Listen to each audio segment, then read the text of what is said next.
Sargassum seaweed.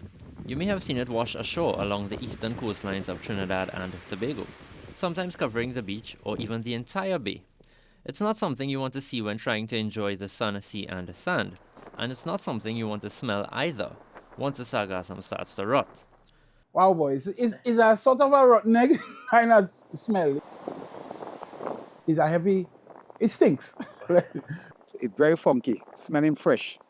Despite the stench, authorities say it seems to have minimal impact on the tourism sector. Nobody stops coming to Tobago because of sargassum. I mean, our domestic product is not being affected too much. People know that they're being inconvenienced, but it's not a situation where we're seeing any negative fallout in terms of the number of persons coming to the island because the complaint is Tobago has sargassum. Tobago has sargassum every single year.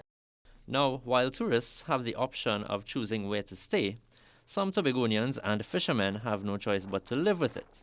To me, I would say normal, but it does affect shopkeepers and people who sell in whatever, grocery and mini-mart and things. Everything dropped. Yeah, at about 5% to me. The way I should do it in the is wet. I went out this morning at 6 to Unoc for the morning. Depending on the severity, they say sometimes it's too risky to head out to sea.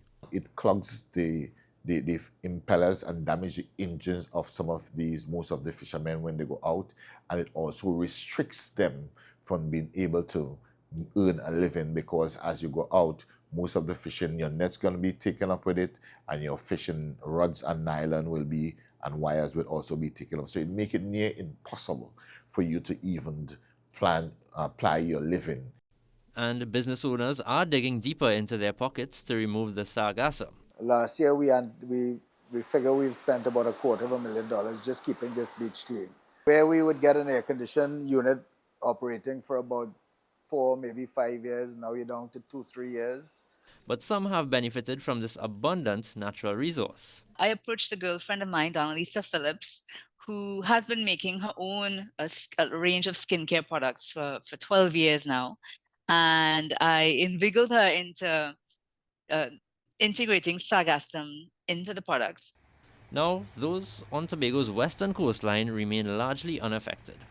At this side of the island, where we do a lot of the recreational scuba, the sargassum tend to not get into the shallow area unless the wind changes. The sargassum growth peaks in March and can last up to October, but there's a reason for the East Coast buildup, and it lies in the origin of the seaweed. Where the sargassum was coming from, it's called the North Equatorial Regional Ring, and it's kind of midway between Africa and the South American mainland. Basically, climate change, change in ocean circulation, as well as eutrophication or high level of pollution coming in from land-based sources. Now, the sargassum seaweed is a natural part of the ocean, but the Caribbean region is learning to live with it and hopefully change the tide. This, among several other issues, will be presented at the United Nations Ocean Conference in Nice, France on June 9th to 13th this year. Jean-Marc Rampersad, CNC3 News.